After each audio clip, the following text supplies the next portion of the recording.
اگر ہماری توجہ اللہ کی رحمت کی طرف ہو جائے تو میرے نبی پاک نے فرمایا تو رب کے بارے میں جیسا گمان کرے گا اللہ بھی تیرے لیے ویسا ہی بن جائے گا. اللہ ویسا بن کے تجھے نوازے گا. اگر تیرا یہ ذہن بن جائے نا کہ جو اللہ مجھے دے گا وہ مجھے ہی دے گا, تو اللہ تبارک و تعالیٰ سب سے بڑھ کر تجھے ہی عطا فرمائے گا.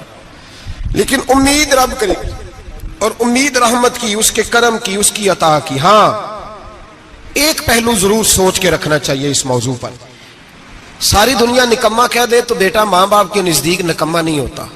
باپ بیچارہ ایک غلطی بچہ کرتا ہے تو وہ جاتا ہے, دوسری کرتا ہے تو جاتا ہے, تیسری جگہ بھی اس کے حصے کی معافی مانگنے جاتا ہے, بڑا کچھ کرتا ہے. پھر ایک وقت آ ہی جاتا ہے کہ جب باپ مجبور ہو کے اخبار پہ اشتہار دیتا ہے کہ میں نے اسے آگ کر دیا ہے, اب میں اس کے سیاہ سفید کا مالک.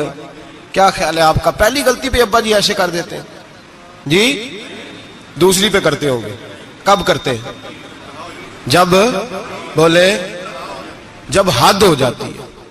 اور ایک دو اشتہار نہیں ہوتے. آپ سویرے اخبار کھولیں, اخبار کے اندر کے صفحات کا مطالعہ کریں تو شاید درجنوں اشتہار ہوتے ہیں آنکھ نامے کے.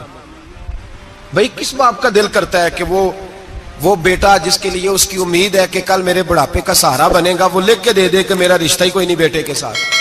کس کا دل کرتا ہے؟ اور پھر یہاں تک نہیں ہوتا, بلکہ آپ قانون جاننے والے لوگوں سے کبھی پوچھیں, وہ آنکھ نامہ لوگ عدالتوں میں جمع کراتے ہیں. کہتے ہیں جی میں نے تو اخبار میں نکال دیا, میرا اس کے ساتھ کوئی تعلق, اماں کہتی ہے میرا کوئی رشتہ نہیں. کیوں؟ کب ہوتا ہے ایسے؟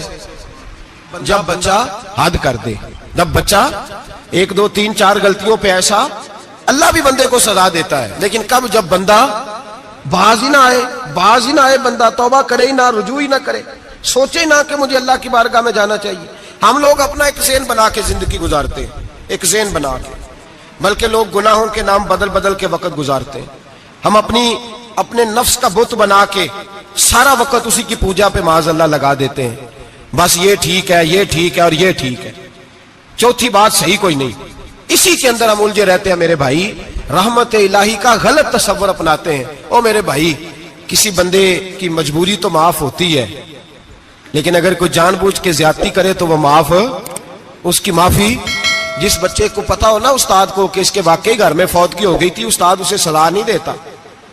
جس کا پتا ہو کہ واقعی یہ بیمار تھا تو استاد اسے کلاس میں کھڑا نہیں کرتا. جس کا پتا ہو کہ یہ زیادتی کر رہا ہے, جان بوجھ کے کر رہا ہے, استاد اسے ڈنڈوں سے مارتا ہے اور زیادہ مارتا ہے, کہتا ہے تو نالائق ہے, تو جان بوجھ کے کرتا ہے. میرے بھائی اللہ کی رحمت ہے, ہر ایک پہ برستی ہے. لیکن ایک بندہ کھڑا ہی ہو جائے رب کے مقابلے میں, وہ نہ نماز پڑھے, نہ مسجد آئے, نہ کوئی کام کرے, نہ وہ دین کی طرف توجہ کرے, نہ وہ کبھی اللہ سے استغفار کرے, نہ وہ کبھی جائز کام کی طرف توجہ کرے, ساری زندگی حرام کٹھا کرے, ناجائز کرے, تو اب تو نے حد کر دی. تیرے پاس غضب آیا نہیں, بلکہ تو نے غضب کو آواز دی ہے.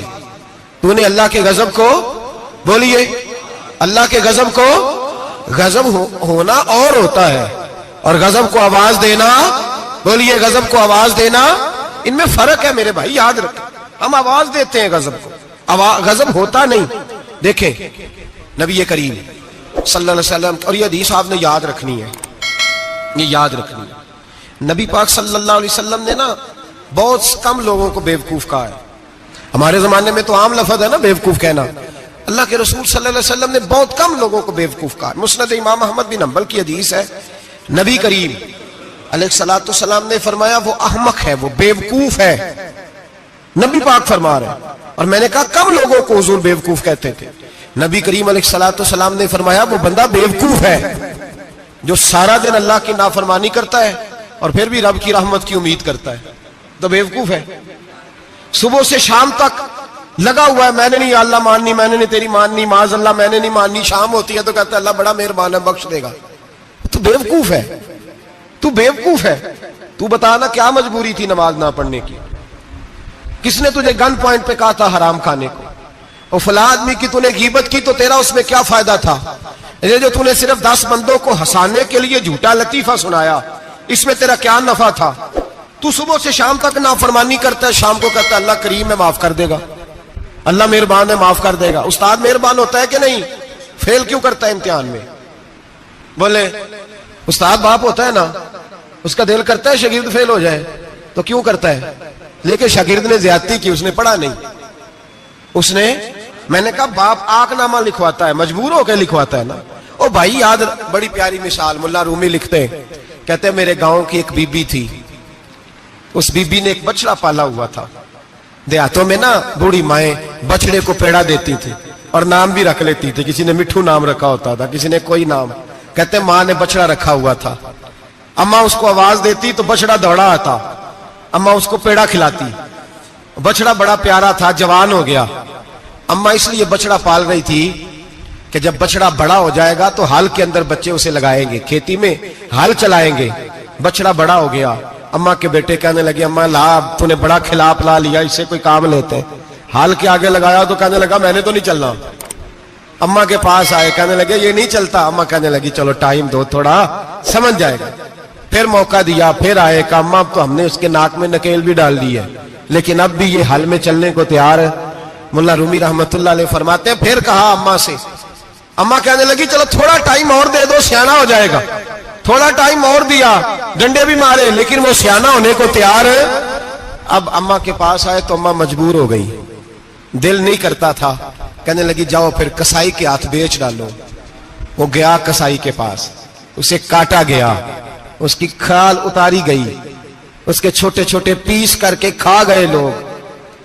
وہ مار ہو رہی تھی، لوگوں نے اماں سے کہا تجھے تو بڑا پیارا تھا، تو نے کٹوا کو دیا۔ تو اماں کہنے لگی پیارا تو بڑا تھا پر مانتا نہیں تھا، پیارا بڑا تھا، کاش بات مانتا، مقصد پورا کرتا تو کبھی بھی کاٹا۔ بھائی رب کریم نہیں چاہتا بندہ دوزخ میں جلے، اللہ کی رحمت نہیں چاہتی جہنم میں جلے، پر بندہ مانتا ہی نہیں، یہ تیار ہی نہیں ہوتا۔ یہ سویا ہوا ہے سویرے، یہ وہ گپے لگا رہا ہے عصر کے وقت، چوراہے پہ کھڑا ہے، نماز پڑھنے نہیں آیا۔ اس نے ساری زندگی میں درجنوں لطیفے سیکھ لیے، ہزاروں کہانیاں سیکھ گیا، قرآن پاک پڑھنا نہیں سیکھا۔ اس نے زندگی کی ہر چالاکی سیکھ لی ہے، نہیں سیکھی تو اپنے رسول کی حدیث نہیں سیکھی، نہیں سیکھا تو دین کی ضروری باتوں کو نہیں سیکھا۔ اب رب کی رحمت تو نہیں چاہتی کہ بندہ جہنم میں جائے، وہ تو مہربان ہے، لیکن رب کریم کا قانون کا تقاضا یہ ہے کہ جو احکام پورے نہیں کرے گا اسے پھر دوزخ میں ڈالا جائے گا۔ تو ہمارے بزرگ فرمایا کرتے تھے اصل بات یہ ہے کہ اللہ نہیں مسلمان کو دوزخ میں ڈالنا چاہتا، مسلمان اپنی مرضی سے چھلانگے لگا رہا ہے، یہ خود چھلانگے لگاتا ہے، یہ باز نہیں آتا۔ آپ یقین کریں بڑی ذمہ داری کے ساتھ، بڑے خلوص کے ساتھ اور بڑی دیانتداری سے تجربے کی بات عرض کرتا ہوں، ہمارے بہت سارے گناہ ایسے ہیں جن گناہوں کا ہماری دنیا داری کو بھی کوئی فائدہ نہیں، کوئی فائدہ نہیں ہماری دنیا کو بھی اس غلطی کا۔ میری باتوں کی سمجھ آ رہی ہے آپ دوست؟ کچھ گناہ ایسے ہیں، ایک تو ہوتا ہے کہ دنیا کا کوئی فائدہ ہو، اس گناہ میں ہماری دنیا کا بھی کوئی فائدہ۔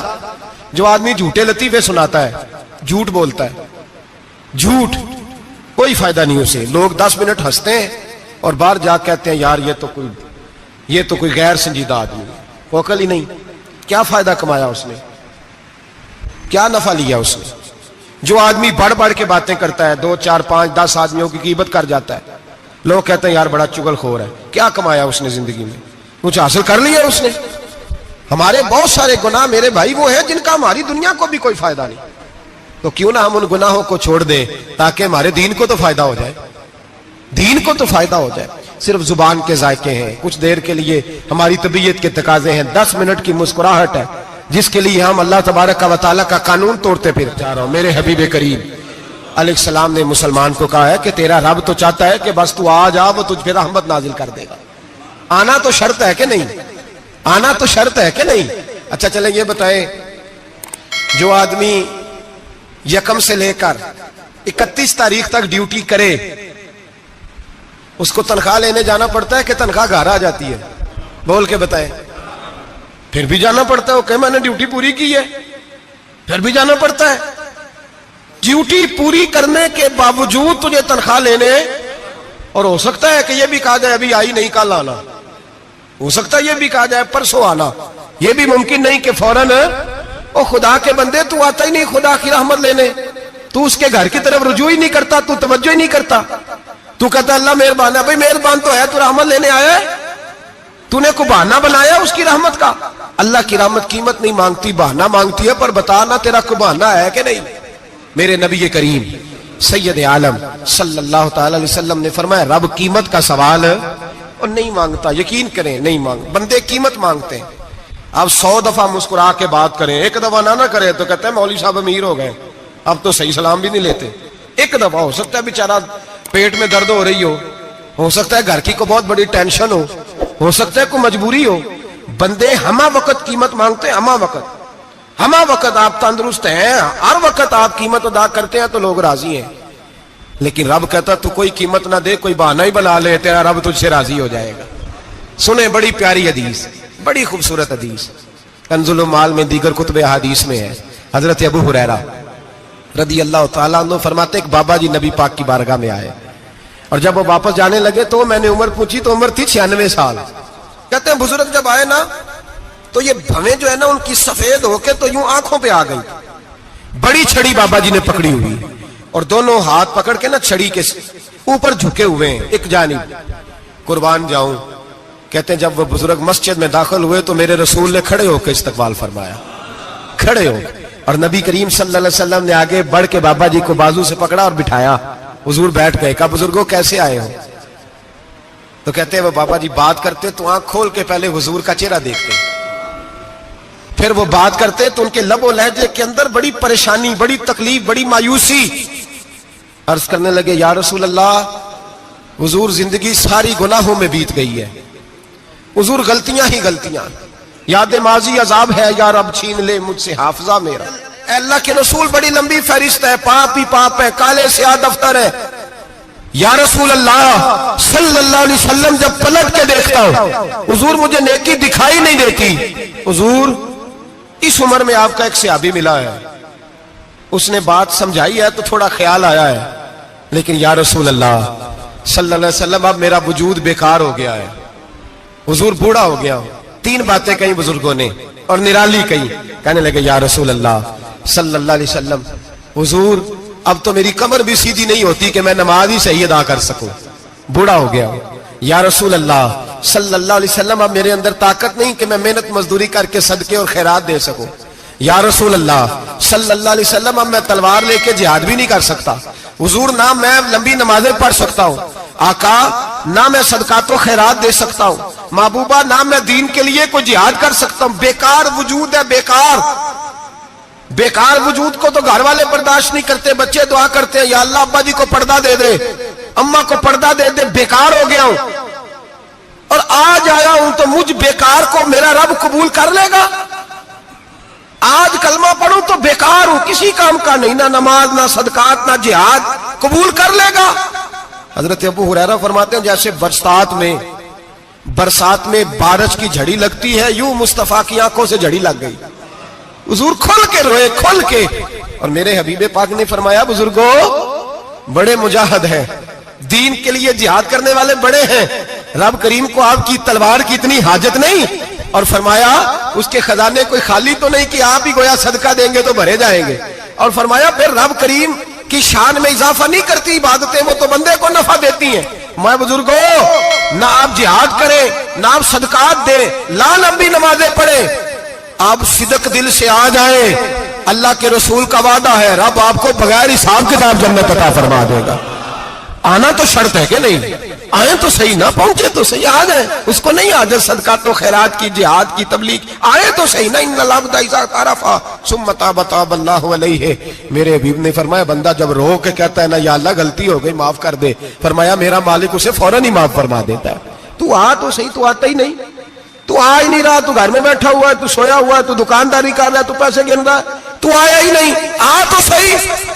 بلکہ میرے نبی پاک فرماتے ہیں جب اللہ پاک کا بھاگا ہوا غلام آتا ہے پھر تو اللہ زیادہ راضی ہوتا ہے، پھر تو اللہ زیادہ راضی ہوتا ہے، زیادہ راضی ہوتا ہے. تو آ تو صحیح، پہنچ تو صحیح. بلکہ صوفیات اور بات کرتے ہیں، وہ کہتے ہیں تو کبھی بھول کے بھی رب رب کرے تو اللہ تو اسے بھی قبول کر لیتا ہے.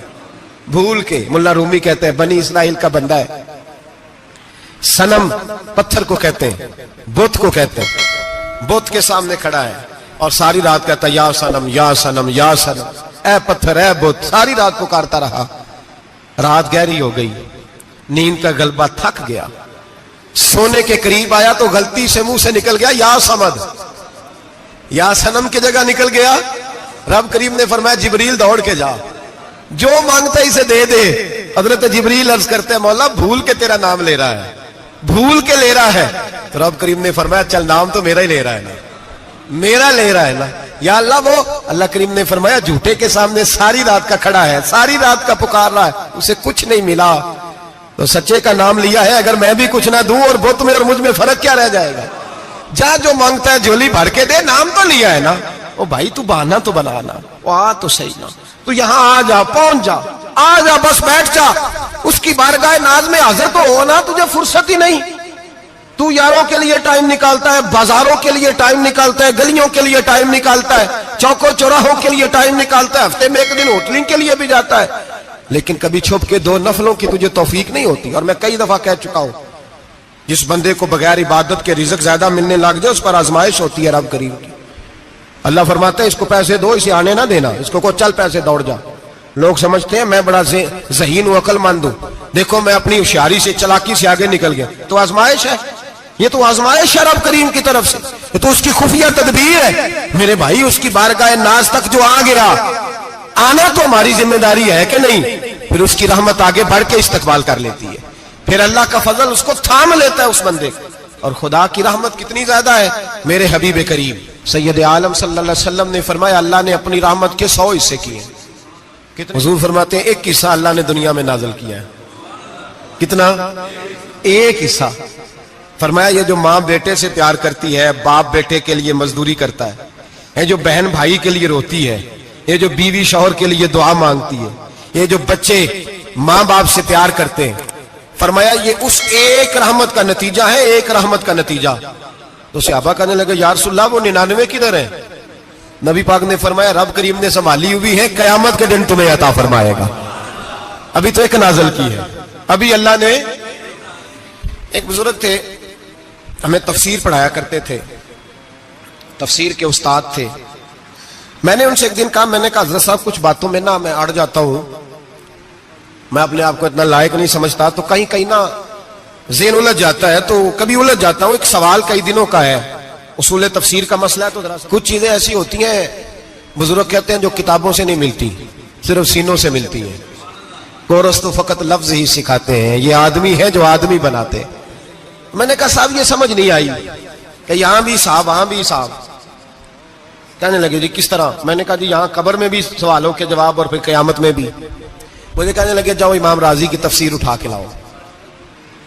میں تفسیر ان کے سامنے لا کے رکھی تو کہنے لگے یہ سیدنا یوسف علیہ السلام کا واقعہ ذرا دیکھو تفسیر یوسف میں. اس میں ایک عجیب بات لکھی ہے. حضرت یوسف علیہ السلام کے زمانے میں قحط ہو گیا، تو جناب یوسف علیہ السلام نے، کیونکہ آپ اللہ کے نبی سے پہلے سے جان گئے قحط ہوگا، تو حضرت یوسف نے گندم پہلے سٹاک کر لی تھی بہت زیادہ. باقی علاقوں میں جب قحط پڑا نا، اب سب لوگوں نے مصر کی طرف رجحان کیا گندم لینے کے لیے.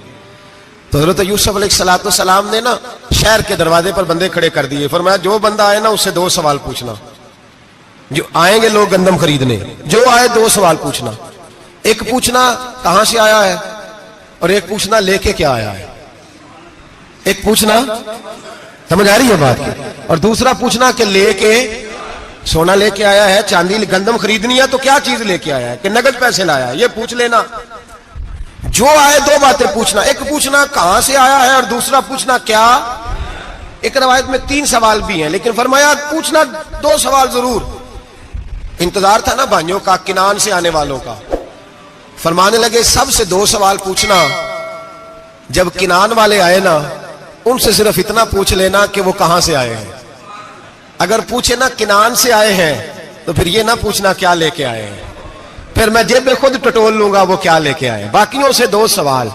جب میرے بھائی آئے نا، بھائی بھائیاں دے ویری ہوندے تے بھائی بھائیاں دیا باواں. جب میرے بھائی آئے تو ان سے یہ نہیں پوچھنا کہ وہ کیا، بس یہ پوچھنا کہ کہاں سے. اتنی بات پوچھنا، باقی میں پوچھ لوں گا.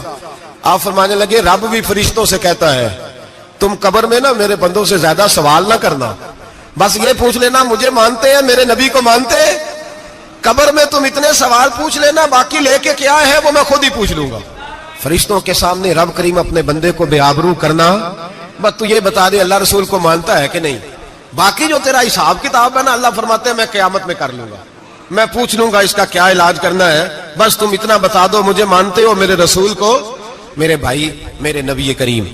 علیہ السلام فرماتے ہیں جو بندہ توبہ کرنے والا تھا, اللہ کی بارگاہ میں آنے والا تھا, بار بار توبہ کرتا تھا, احساس رہتا تھا, اسے احساس تھا, آیا کرتا تھا, پھر بھی غلطیاں ہو گئی, قیامت کے دن رب کریم اپنے فضل کی چادر اس پہ ڈالے گا, فضل کی چادر ڈالے گا, اور رب کریم اس سے پوچھے گا یہ گناہ کیا تھا, اور نبی پاک فرماتے ہیں اس نے بڑے بھی گناہ کیے, اللہ چھوٹے چھوٹے گناہوں کے بارے میں پوچھے گا, یہ غلطی کی تھی, یہ گناہ, بندہ ڈر رہا ہے, وہ کہہ رہا ہے پتہ نہیں سزا کیا ملے گی, کیونکہ دنیا میں بھی ڈرتا رہا, یہاں بھی ڈر رہا ہے. شرط یہ ہے کہ احساس والا ہو, آتا رہو, پھر بھی غلطیاں ہو گئی, خیال کرتا تھا, محنت کرتا تھا, نیک ہونے کی جدوجہد کرتا تھا, کوتاہیاں رہ گئی, یہ گناہ کیا تھا یا اللہ بھول گیا تھا, یہ گناہ کیا اللہ مجھ سے غلطی ہو گئی, یہاں بھی کیا تھا یا اللہ غلطی ہو گئی. نبی پاک صلی اللہ علیہ وسلم فرماتے ہیں چھوٹے چھوٹے گناہ اللہ دکھا رہا ہے, اور اس سے کہہ رہا ہے یہ کیا تھا, مانتا جا رہا ہے. رب کریم فرماتا ہے پتہ ہے میں تیرے ساتھ کیا کرنے والا ہوں, ٹانگیں کانپ گئی, یا اللہ پتہ نہیں. فرمایا میں تجھے ان گناہوں کے بدلے نیکیاں دینے لگا ہوں, ان گناہوں کے بدلے نیکیاں. نبی پاک فرماتا ہے فٹافٹ ہی بول پڑا, کہنے لگا یا اللہ میں نے تو بڑے بڑے گناہ بھی کیے, اگر تو نے گناہوں کے بدلے نیکیاں دے دیا تو میرے تو بڑے بڑے پاپ بھی ہیں, وہ دوسرے کدھر ہیں. میرے حبیب کریم علیہ الصلوۃ والسلام فرماتے ہیں رب مسکرائے گا جو رب کی شان کے لائق ہے. اللہ فرمائے گا تیرے دل میں احساس تھا, تو آیا کرتا تھا, تو توبہ کرتا تھا, تو میری بارگاہ ناز میں آتا تھا, پتہ تیرے اوپر چادر کیوں ڈالی ہے یا اللہ نہیں. فرمایا میں تجھے اپنی رحمت کی چادر میں چھپا کے جنت میں داخل کرنا چاہتا ہوں. میرے بھائی تو آ تو صحیح, تو پہنچ تو صحیح, خدا را یہ جو جتنی دنیا داری ہے نا, یہ تو آپ ہر وقت کریں گے تو راضی ہوں گے لوگ, ہر وقت. اور یہ جو ہم نے پلاننگ کی ہوئی ہے نا کہ میں فلانا کام کر کے سیانا ہو جاؤں گا, تو اتنی مہلت نہیں دی اللہ پاک نے. وہ کہتا فوراً آ, اپنی منصوبہ بندی بدلیں, رحمت الہی کی جانب توجہ کریں, اپنا ذہن رب کریم کے بارے میں کرم والا بنائے, اور یہ ارادہ کریں کہ میں اس کی بارگاہ میں آؤں گا تو وہ مجھے عطا کرے گا. اپنے بازو پہ بھروسہ نہ کرے, اپنی عقل پہ بھروسہ نہ کرے, بھروسہ جب بھی کرے خدا کی رحمت پہ کرے, اس کے فضل پہ کرے, اس کے کرم پہ کرے, اور ذہن بنائے کہ اللہ معاف کرنے والا ہے. ہمارے ذمہ یہ ہے کہ ہم اپنے گناہوں کا احساس پیدا کریں, ہماری ذمہ داری یہ ہے کہ ہم توبہ سچی اور کھری کریں, ہماری ڈیوٹی یہ ہے کہ ہم اللہ کی بارگاہ میں صحیح معنوں میں حاضری دیں. ہم توبہ بھی جھوٹی کرتے ہیں, بلکہ اگر میں کہوں کہ مذاق کرتے ہیں. شب برات آنے والی ہے نا, کس دن ہے؟ جمعرات کو شب برات آئے گی. کچھ لوگ تو خیر ویسے ڈٹ جاتے ہیں, کہتے ہیں ہم نہیں مانتے, وہ پکے لگے ہوئے ہیں, وہ کہتے ہیں نہیں عبادت نہیں کرنی چاہیے. میں نے کہا یار بس کرو, چھوڑ دو. اب اللہ کی عبادت کرنے کے لیے بھی تم سے سند لینی پڑے گی کہ مولوی صاحب اجازت دے, نفل پڑھ لیں, اجازت لینی پڑے گی. اور بندے بڑے سمجھدار ہیں, وہ کوئی سیاسی بندہ دوسری پارٹی کا آ جائے تو اسے مطمئن کر لیتے ہیں. کچھ بسرا دوسری جماعت کا مسئلہ پوچھ لے, کہتے ہیں مولوی صاحب پوچھ کے دساں گا. یہ موٹی سی بات ہے. شبرات کو کیا ہوتا ہے؟ عبادت. کیا ہوتا ہے؟ بول کے بتائے. یہی ہوتا ہے نا, تو اس کے لیے سرٹیفکیٹ کی ضرورت ہے جی. والذین یبیتون لربہم سجدا وقیاما, اللہ فرماتے ہیں میرے بندے ساری رات گزار دیتے ہیں یا قیام کرتے ہوئے یا سجدہ کرتے ہوئے. اس کے لیے سرٹیفکیٹ کی ضرورت ہے. بڑی جلدی مسئلہ پوچھنے آ جاتے ہیں لوگ. ہاں, ایک وہ ہے جو مانتے ہی نہیں سرے سے, ایک وہ ہے جو بڑا عجیب مانتے ہیں. وہ کہتے ہیں شبرات ہے, چھوٹا گوشت ہی نہیں مل رہا دکان سے. بھئی شبرات گوشت کھانے کا دن ہے, حلوہ کھانے کا دن ہے شب برات, موج کرنے کا دہاڑا آ گیا شب برات. شبرات آئی, اب پہلے کلو گوشت آتا تھا, 2 کلو لے لو. یہ کون سا طریقہ ہے شب برات منانے کا؟ اور پھر شب برات منائی جائے گی. معراج شریف سے پٹاخے چل رہے ہیں روز شام کو, چلتے ہیں نا؟ نہیں, میں کہ مینوں غلطی لگ دی, تسی بولے نہیں نا. چلتے ہیں پٹاخے. کون بیچتا ہے پٹاخے؟ ہندو, سکھ, یہودی. چلاتا کون ہے؟ کس نے کہا چلانے کو؟ اس میں کوئی کسی فرقے کا بھی اختلاف نہیں ہوتا. ڈرنا چاہیے اللہ پاک سے. اللہ جہنم کی آگ ٹھنڈی کرتا ہے, ہم جلاتے ہیں شبرات کو. رب فرماتا ہے ٹھنڈی ہوگی, ہم جلا رہے ہیں. بچے پٹاخوں کے پیسے پڑوسی سے لے کے آتے ہیں کہ ہم سے لیتے ہیں؟ ہم منع کیوں نہیں کرتے؟ جوتے نہ پالش کرنے پہ تو تھپڑ لگتے ہیں, تو پٹاخے والے بچے کو نہیں پوچھا جا سکتا؟ باپ کی ذمہ داری ہے. اور محدثین نے مسئلہ لکھا ہے, اگر بچہ نابالغ کوئی غلطی کرتا ہے تو اس کا باپ ذمہ دار ہے, جواب دے اس کی جگہ.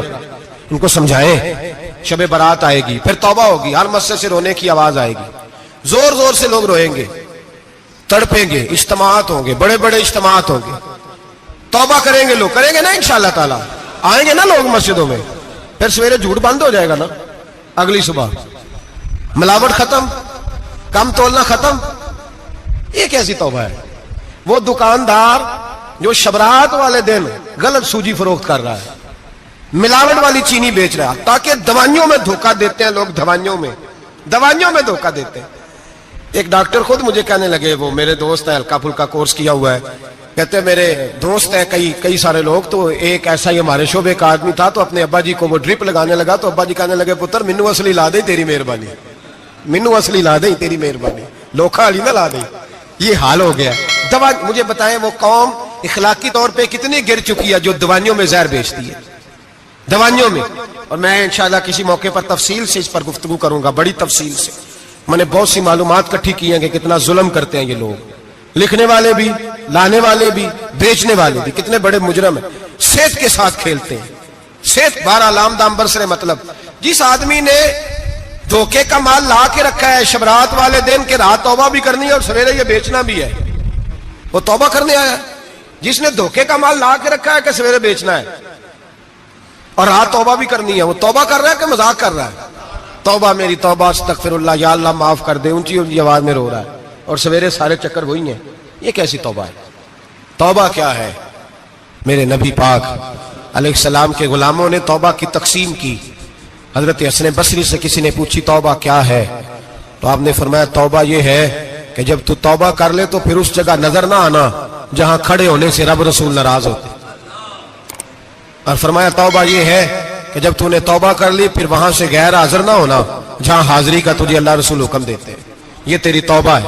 اور اگر تو ایسا نہیں کرتا پھر تو نے توبہ نہیں کی, پھر تو نے مذاق کیا. میرے بھائی رحمت الہی آواز دیتی ہے کی طرف رجوع کریں, دوڑے اور رحمت کی امید رکھ کے آئیں گے. سمجھ لیں کہ اللہ پاک, میں ایک بات اکثر کرتا ہوں, نبوت کا دروازہ بند ہوا ہے. داتا گنج بخش علی اجویری نے کہیں نہیں لکھا تھا کہ میرے بعد علی بن عثمان اجویری دوسرا نہیں آ سکتا. حضرت مجدد صاحب کہیں نہیں لکھ کے گئے کہ دوسرا مجدد الثانی پیدا نہیں ہوگا. حضرت بہاءالحق نقشبند بخاری نے کہیں نہیں کہا کہ میرے جیسا ولی نہیں ہو سکے. بزرگوں نے کبھی نہیں کہا. تو جدوجہد تو کر. اقبال کہتے ہیں آج بھی ہو اگر ابراہیم کا ایمان پیدا, آگ کر سکتی ہے انداز گلستان پیدا. تو پروگرام تو بنا, آگے کی طرف تو سفر کر. میرے نبی کریم سید عالم صلی اللہ علیہ وسلم نے فرمایا تیرے آ جانے سے تیرا رب راضی ہو جاتا ہے. جب تو آتا ہے تو تیرا اللہ راضی ہو جاتا ہے. یہ جو ہماری مشکلات ہوتی ہے نا, جن میں عمل جو ہوتے ہیں, وہ جو ہمیں جادو ہو جاتا ہے, تویز کر دیتے ہیں ہمارے قریبی رشتہ دار, وہ تویز نہیں ہوتے, وہ ہمارے اعمال کی سزا ہوتی ہے, ہمارے اعمال کی سزا ہوتی ہے. ہم وہ ڈھونڈتے پھرتے ہیں کہ بابا مل جائے پھونک مارے صحیح کر دیں, حالانکہ وہ ہمارے اعمال کی سزا ہے. ہمیں اپنی تربیت کرنی چاہیے ہمیں. اور ویسے بھی دم درود تویز دھاگا میں اکثر کہا کرتا ہوں, میں کہتا ہوں میں نے کسی کتاب میں نہیں پڑھا کہ کوئی بندہ نبی پاک سے یمن سے دم کرانے آیا ہو کہ میں حضور سے دم کرانے جا رہا ہوں, مصر سے آیا ہو دم کرانے, شام سے دم کرانے آیا ہو. میرے نبی پاک کے پاس جو بھی آیا کرتا تھا نبی پاک کا دین سیکھنے آیا کرتا تھا. دم درود تو ایک ضمنی چیز ہے, ذلی چیز ہے, ہو گیا تو ٹھیک ہے, ورنہ اللہ پاک اگر بیماری میں راضی ہے تو نبی پاک نے خود بیماری کو سینے سے نہیں لگا کے رکھا. خود اللہ کے محبوب سید عالم صلی اللہ علیہ وسلم کا وصال بیماری کے ساتھ ہوا, تو بیماری تو مریدنی ہے میرے نبی پاک کی, وہ تو کنیز ہے حضور کے گھر کی. عام دام برسر مطلب کھری توبہ, سچی توبہ. اور کس طرح کی توبہ؟ میرے نبی کریم علیہ الصلوۃ والسلام نے ایک دن صحابہ سے پوچھا ایک بات تو بتاؤ, بخاری مسلم کی حدیث ہے, یا رسول اللہ پوچھئے.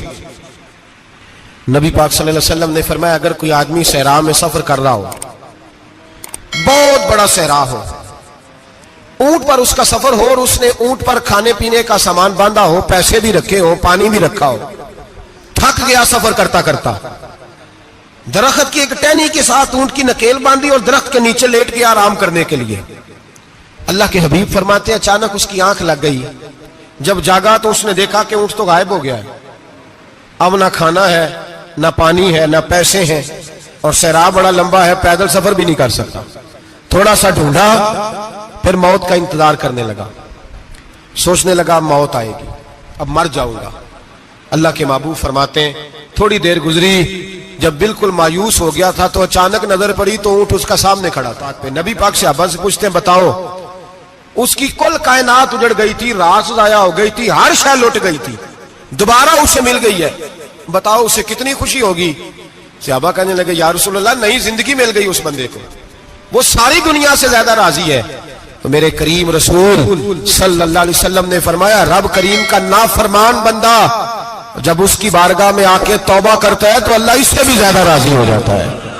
نافرمان جب آ کے کہتا ہے یا اللہ معاف کر دے آئندہ نہیں کرتا, میں اللہ تو راضی ہو جاتا ہے. اور حبیب پاک علیہ السلام فرماتے ہیں وہ اتنا کریم ہے, جب بندہ اپنے رب سے صلح کر لیتا ہے, توبہ کر لیتا ہے, تو اللہ زمین کو کہتا ہے تو بھول جا میرے بندے نے گناہ کیا ہی نہیں.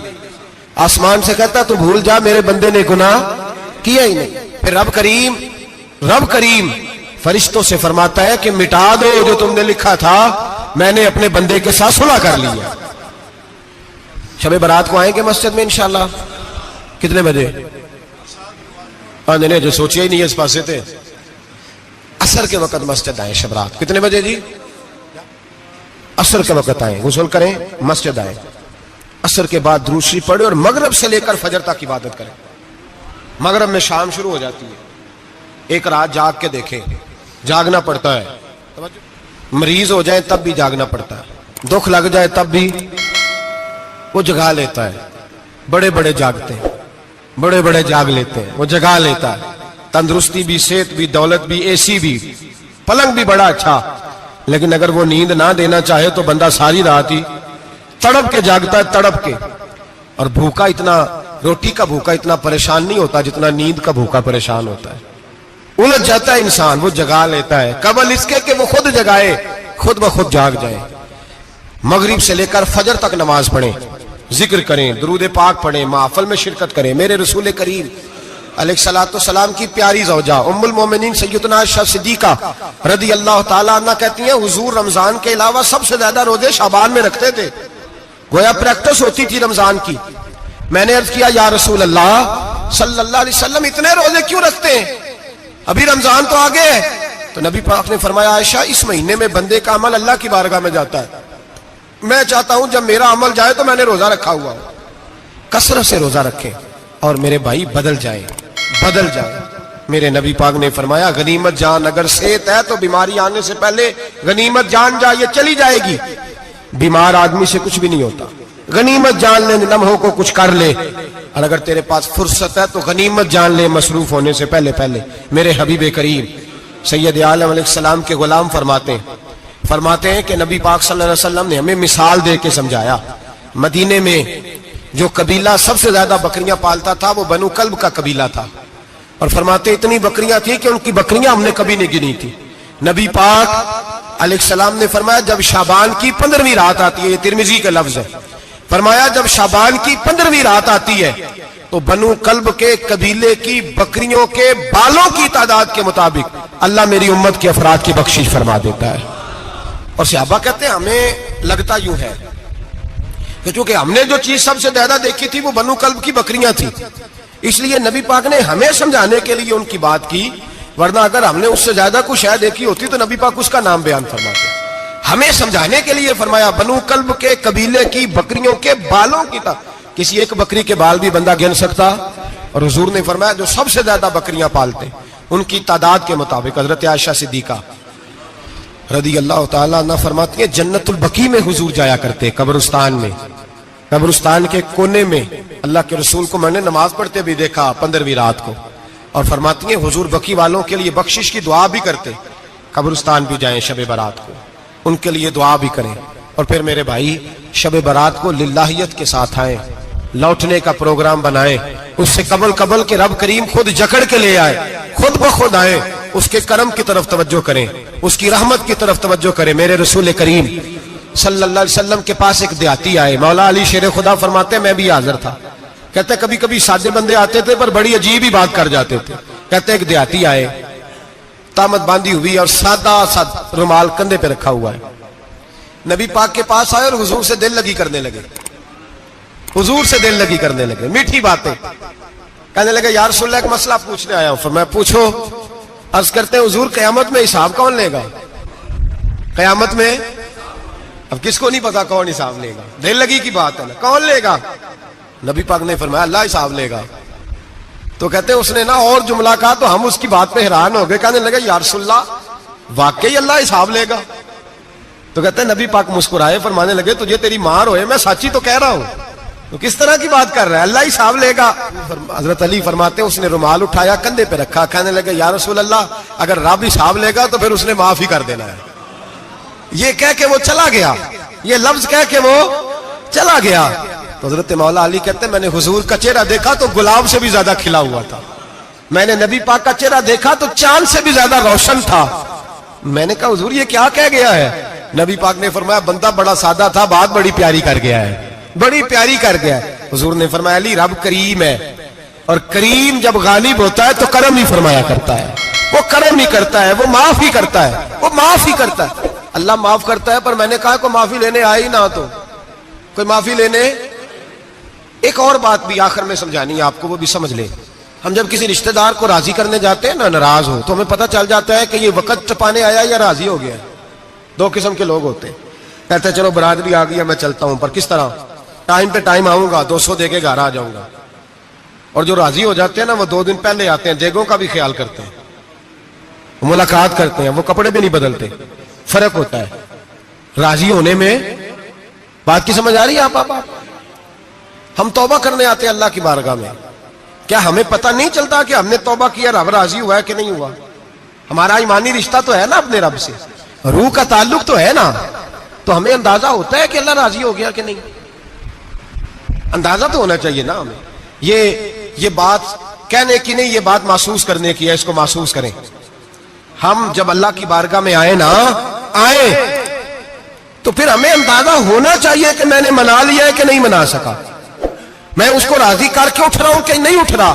اگر بغیر راضی کیے اٹھے ہو تو پھر فارمیلٹی کرنے آئے تھے, پھر راضی کرنے نہیں آئے تھے. حضرت فضیل ابن عیاض رحمۃ اللہ تعالی علیہ فرماتے کہ دن میں نے سر سجدے میں رکھا اور میں نے کہا خدا بندہ آج مجھے پتا چلے گا کہ تم مجھ سے راضی ہے کہ ناراض ہے, تو پھر ہی میں اٹھوں گا. آپ فرماتے ہیں مجھے چاروں کونوں سے آواز آنے لگی کہ تیرا رب راضی ہو گیا. اور فرماتے ہیں جس جگہ میں سجدہ کر رہا تھا وہ زمین بھی بولنے لگی کہ بس کر دے, عرش کا مالک تجھ سے راضی ہو گیا ہے. لیکن شرط یہ ہے, حضرت حبیب اجمی رحمت اللہ علیہ فرماتے ہیں میں سود کا کاروبار کرتا تھا توبہ کرنے سے پہلے. کئی دفعہ میں نے توبہ کی تھی, لیکن میری اس توبہ کے اندر صداقت نہیں ہوتی تھی.